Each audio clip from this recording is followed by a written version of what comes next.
Imagine a battle. One side, just massively outnumbered. But they win.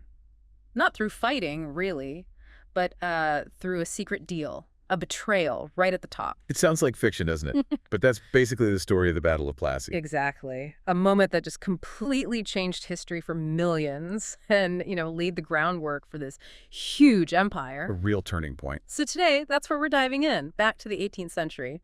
We're looking at Plassey and the two, well, incredibly complex figures at the center of it all, Robert Clive and Warren Hastings. Celebrated by some, condemned by others. Really polarizing figures. Our mission, then, is to unpack how this trading company ended up ruling vast territories.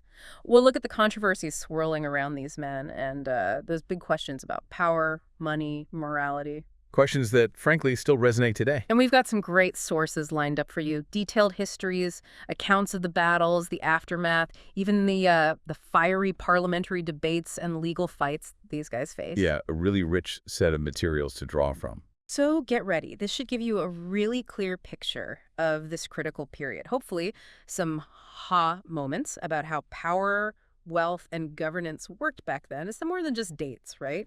It's about the deep stuff that shaped a continent. Definitely. Understanding the roots of it all. Okay, let's start with the big picture. The British East India Company. It starts in 1600, just a trading group. How on earth does a company like that end up ruling a territory bigger than Britain itself? Well, that's the million-dollar question, isn't it? Yeah. Or maybe billion-pound, adjusted for inflation. The EIC, it wasn't just any company. It evolved. How so? It got a trade monopoly from the Crown, sure, aimed at profits for shareholders in London. But the game changer was its private army. A private army. For a trading company. Exactly. They used it to protect trade routes, yes, but increasingly to wage war, grab territory, push their commercial interests. It was called the most advanced capitalist organization in the world at the time. Really quite something. Wow. So how did having its own army change how it actually operated day to day on the ground in India? It fostered this really unique and you could say pretty problematic system. The company, paid its employees, its officials, very little, really low salaries. Okay, But crucially, it allowed them to engage in private trade on the side, using the company's infrastructure, its ships, its influence. I see where this is going. Right. It was almost an invitation for bribery, for corruption. Everyone was trying to make their fortune fast. It led to massive exploitation of the lands the company controlled, an environment just, well, ripe for ambitious individuals to grab power and wealth. Okay, so the company is this hybrid trading military power with this internal culture of, let's say, energetic private enterprise. Enter Robert Clive. Clive of India. That's him. He starts out pretty low down, doesn't he? A writer, like a clerk. In Madras, 1744. Yeah, basically an administrator. A paper pusher initially. So how does he become this legendary military commander? What were his first big breaks? Well, Clive's rise was meteoric, really. He shifted to the military side of the EIC, and he proved incredibly bold, maybe reckless sometimes, but successful. Any particular moments? Oh, absolutely. Yeah. The Siege of Arcot in 1751, that's what put him on the map. He led this tiny force, maybe 500 men, Tiny against what? against a much larger force besieging a British ally. Clive didn't just relieve the ally, he boldly captured the enemy's capital, Arcot, without firing a shot, then held it for 50 days against thousands. Wow. Just walked in. Pretty much. It was audacious. And it worked. That's what earned him this reputation for being, almost invincible. Prime Minister Pitt the Elder supposedly called him a heaven-born general. High praise. And this is all happening while other European powers are scrambling for influence too, right? Exactly. You've got the French, the Dutch, the Portuguese all vying for trade, setting up forts, making alliances, and increasingly using their own troops to carve out territory, control revenue streams. India was a complex chessboard. Clive actually leaves India for a bit, but then comes back in 1755, deputy governor of Fort St. David.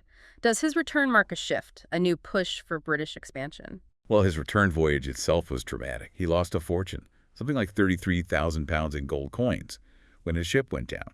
That's millions in today's money. Yeah. Huge personal stake right there. Ouch. Yeah. And while his role was initially administrative, things were heating up, especially in Bengal.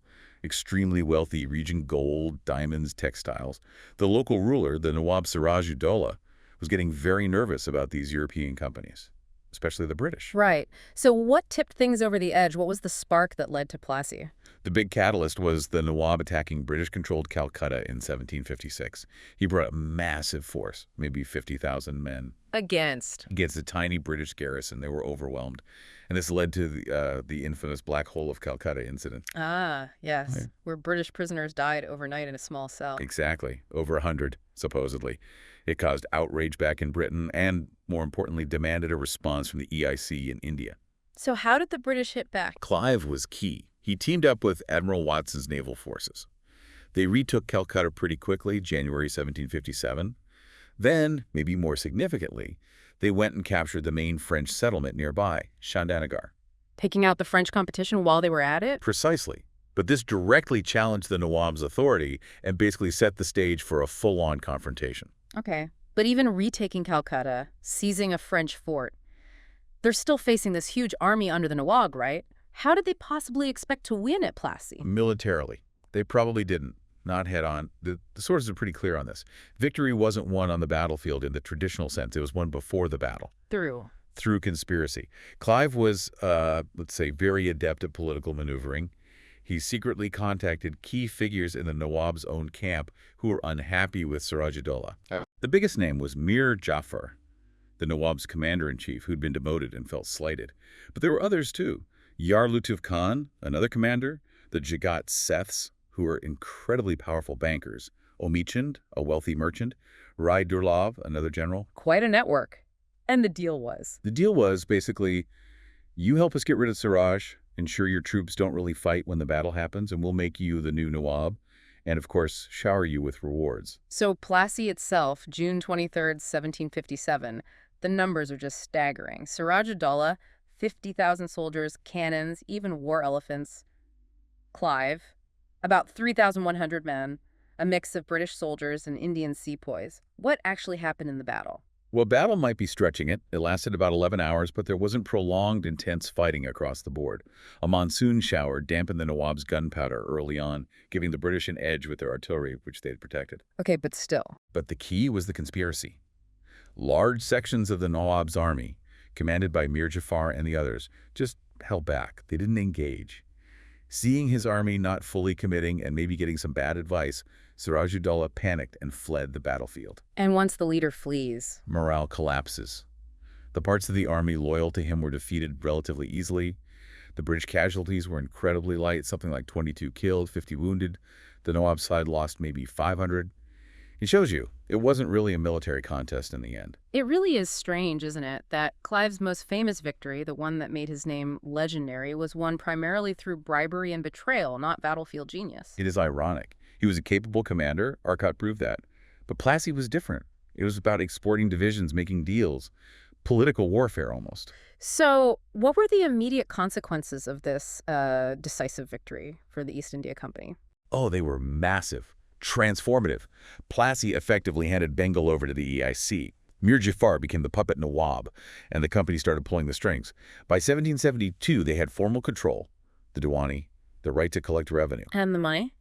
The money was unbelievable. The company itself got £1 million sterling immediately. Huge sums went to British inhabitants in Calcutta, native inhabitants, Armenian merchants, and Clive, well, Clive did very well personally. Oh, well. He received what was called a jagir, basically the rights to the land revenue from a large area, generating him an annuity of £90,000 a year, plus other gifts and spoils. By 1767, his personal fortune was estimated at nearly £1 million, a staggering amount back then. Wow. And what did this influx of cash mean for the bigger picture? It supercharged the company. This Bengal revenue allowed them to massively expand their military forces in India. They could afford to outspend and outfight rivals. It was key to pushing out other Europeans, like the French and Dutch from South Asia. Plassey wasn't just about Bengal. It funded the expansion of the British Empire across the subcontinent. So Clive goes back to England, presumably a national hero, but also incredibly wealthy. Did that wealth cause problems for him? It absolutely did. Yeah. He became a symbol of the nabobs, these company officials who returned with enormous fortunes, often acquired through questionable means. There was a lot of resentment and suspicion. And yet, didn't they send him back to India again? They did, which is another irony. He went back for a second governorship, 1765 to 1767, specifically tasked with reforming the administration and curbing the very corruption he benefited from and, some would say, helped institutionalize. How did that go? Did he manage to clean things up? He tried. He introduced measures like increasing official salaries to reduce the temptation of private trade, and he forbade the taking of large gifts. But the sources suggest these reforms had, well, very little impact. The system was too entrenched. Corruption remained widespread for decades. So his reforms didn't stick. What happened when he returned to England this time? He faced serious scrutiny in Parliament. Accusations of private greed, abuse of power. There were intense debates. Was he condemned? Ultimately, no. He was acquitted in 1773. Parliament even passed a motion praising his great and meritorious services to his country. Although, it's worth pointing out, as some historians do, that about a quarter of the MPs voting had significant investments in the East India Company themselves. That certainly complicates the picture. And there's another dark shadow hanging over this period, isn't there? The Bengal famine. A horrific event. The Great Bengal Famine of 1770. Estimates vary wildly, but somewhere between 1 and 10 million people died. Devastating. And is Clive, or the company's actions after Plassey, blamed for that? Historians definitely draw connections. The massive increase in revenue demands placed on Bengal after Plassey, the disruption caused by the company's administration, and Clive's management during his governorship, these are all cited as factors that either caused or significantly worsened the famine's impact. It raises profound questions about the human cost of the company's enrichment. So, as Clive's star, perhaps, begins to fade amidst controversy, another figure comes into prominence, Warren Hastings. That's right. Hastings had actually served under Clive. He was the EIC's resident, their man, at the Nawab's court after Plassey. He knew the system. He rose through the ranks and became the first Governor-General of Bengal in 1773. And Hastings is interesting because his approach was different from Clive's, wasn't it? He wasn't just about grabbing wealth. He was more complex, certainly. He had a genuine interest in Indian culture and administration. He tried to create a system that, in his view, blended the best of Mughal traditions with British oversight. He wasn't just trying to impose purely British ways. He set up a new revenue system, for instance. Yes, and he actually pushed back against Parliament's attempts to impose English law wholesale through the Regulating Act of 1773. He felt it limited his power and wasn't suited to Bengal. He wanted to govern India as India, but under British control, if that makes sense. A kind of paternalistic approach, maybe? Perhaps. But his governorship was also defined by almost constant warfare and the relentless pressure for money to fund those wars, especially during the American War of Independence, which drained EIC resources. And that need for money led him into some very controversial actions. Actions that led to charges of serious abuse. Exactly. The need for funds often seemed to override other considerations. There are several key examples that came back to haunt him. Let's take them. What happened with Chait Singh in Benares? Okay, Chait Singh was the Raja of Benares. Hastings demanded increasingly large sums of money and cavalry from him to support the company's wars. When Chait Singh hesitated or couldn't meet the demands fully, Hastings traveled there, had him arrested. This sparked a local revolt, which Hastings then brutally suppressed. How did Hastings justify this? His defense was technical but crucial. He argued Chait Singh wasn't an independent prince, but a zamindar, essentially a landholder subordinate to the company. Therefore, Hastings claimed, the company had the right to make these demands. But even sympathetic sources concede his treatment of Chait Singh was severe and unwise, maybe even deplorable, a sign of the fatal temptations of despotic power. Okay, that's one case. What about the Begums of Oud? Another very damaging episode. The Begums were the mother and widow of the recently deceased Nawab Wazir of Oud. They had inherited a substantial treasury, estimated at around £2 million. A fortune. A huge fortune. And the company was owed money by the new Wazir of Oud. Hastings essentially pressured, or allowed the new Wazir to pressure, the Begums to hand over their treasure to settle the company's debts. This was despite an earlier agreement, guaranteed by the British, protecting their wealth. So, breaking a promise. That was the accusation. There were complex legal arguments about whether they truly had the right to the entire fortune under Muslim law, but the optics were terrible. It looked like bullying and extortion of vulnerable women to fill the company's coffers. And the third big one, Maharaja Nanda Kumar. Nanda Kumar. This one is perhaps the most notorious. Nanda Kumar was a prominent Bengali figure who directly accused Hastings of accepting bribes of taking presents. A serious charge against the Governor-General. It's very serious. Shortly after Nanda Kumar made these accusations, he was charged with forgery in a separate older case. This charge was brought by allies of Hastings. Convenient timing. Extremely. Now, forgery under English law, which the Supreme Court in Calcutta operated under, was a capital offense, punishable by death. In Bengal. In Bengal, under local law, it was a relatively minor offense, not usually punished so severely. In the trial. The trial was presided over by the Chief Justice, Sir Elijah Impey, who happened to be a close friend of Warren Hastings from their school days. Nidhi Kumar was found guilty and hanged. Wow. Yeah. Given the context about the accusation against Hastings, the capital sentence for forgery, the judge being Hastings' friend, many historians then and now have called it judicial murder, a way to silence a dangerous accuser. So with all these controversies, Chait Singh, the Begums, Nidhi Kumar Hastings eventually returns to England in 1785. What kind of reception did he expect? He apparently expected praise, commendation for saving British India during difficult wars. And what did he get? He got impeached. A massive public trial in the House of Lords that dragged on for 7 years, from 1788 to 1795. 7 years. Who was driving this impeachment? The main force, the intellectual engine behind it, was Edmund Burke, a hugely influential politician and philosopher, Whig Party. What was Burke's motivation? Why pursue Hastings so relentlessly? For Burke, it was deeply philosophical and moral.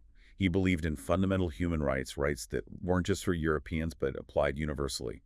He rejected what he called geographical morality, the idea you could act one way in India and another way in Britain. So Hastings symbolized everything wrong with the EIC's behavior. In Burke's eyes, yes. Hastings' actions represented tyranny, corruption, the abuse of power, a stain on Britain's national honor. Burke wanted to establish the principle that company officials were accountable to Parliament and British law, even for actions taken thousands of miles away. It was also tied into broader political battles about parliamentary control over the company. Was Burke acting alone, or did he have allies? He had allies. Critically, much of the detailed evidence against Hastings was supplied by Philip Francis. Francis. Wasn't he Hastings' rival on the council in Calcutta? They even fought a duel, didn't they? They did. Hastings wounded Francis. Yeah. So yes, Francis had very personal reasons to want to bring Hastings down. His evidence was crucial, but also potentially biased. What about the government? Where did the Prime Minister, William Pitt the Younger, stand? That must have been critical. Absolutely crucial. Initially, Pitt seemed inclined to defend Hastings. But then, in a key moment, he changed his mind. He voted for impeaching Hastings, specifically on the charge relating to Chait Singh of Benares. Why the switch? Genuine conviction, politics. That's debated by historians. Some think Pitt was genuinely persuaded by the evidence of Hastings' financial impropriety in the Benares case. Others argue it was pure political calculation. By supporting the impeachment, Pitt could neutralize Burke and the opposition on this issue, distance his government from the whiff of company corruption, and assert parliamentary authority, all without necessarily expecting Hastings to be convicted in the end. A clever political move, perhaps. So Pitt's support gets the impeachment through the House of Commons. What was the trial itself like in the House of Lords? It was a huge spectacle, especially at the start, held in Westminster Hall. But it quickly got bogged down in legal arguments. The Lord Chancellor, Lord Thurlow, was actually a friend of Hastings. Another friend in a high place? Right. Thurlow insisted on very strict rules of evidence, treating it like a criminal trial. This made it incredibly difficult for Burke and the prosecution managers to present evidence gathered in India or to argue based on broad principles of governance rather than specific criminal acts. And it just went on and on. 7 years. Exactly. Public interest waned. Political attention shifted, especially with the French Revolution unfolding. It became this long, drawn-out affair. So after all that, speeches, evidence, deliberations, what was the final verdict? Warren Hastings was acquitted on all charges in 1795. Acquitted after everything. Yes. By the end, only about 30 lords even bothered to vote. The political will, the public outrage, it had largely dissipated over the sheer length of the trial. So looking back at both Clive and Hastings, these incredibly powerful, controversial figures, their stories really force us to grapple with some tough questions about empire, power, ethics. After digging into all this, what really stands out to you about how these events shaped history? Well, one enduring debate is about the impeachment itself. Did it actually achieve Burke's goal? Did it meaningfully reform the EIC and establish real accountability? Or were the significant changes already happening through legislation like Pitt's India Act of 1784, which increased government oversight? So maybe the trial was more symbolic than effective. Perhaps partly. But the symbolism was powerful. What's undeniable, though, is the profound long-term impact of that whole era kicked off by Plassey. It marked this definitive shift from the EIC being primarily a trading body, albeit one with an army, to becoming a ruling power, paving the way for direct British government control of the Raj. It fundamentally altered the course of Indian history and British history, too. It really does make you think. The arguments around Clive and Hastings about wealth extraction, methods of rule, whether universal moral standards even applied across cultures. These aren't just historical debates, are they? Not at all. They echo in discussions we still have today about global corporations, intervention, accountability, the relationship between power and profit. So, a final thought for you listening. When you look at the actions of Clive and Hastings, driven by the demands of the company, the pressures of war, personal ambition, it forces you to ask, how do we ensure accountability when power is exercised far away, out of the public eye? What are the real human costs of decisions justified by expediency or the needs of the state, or indeed the needs of the company? What can this deep dive into the 18th century tell us about the tensions between profit, power, and human rights that might still be playing out in our own world today?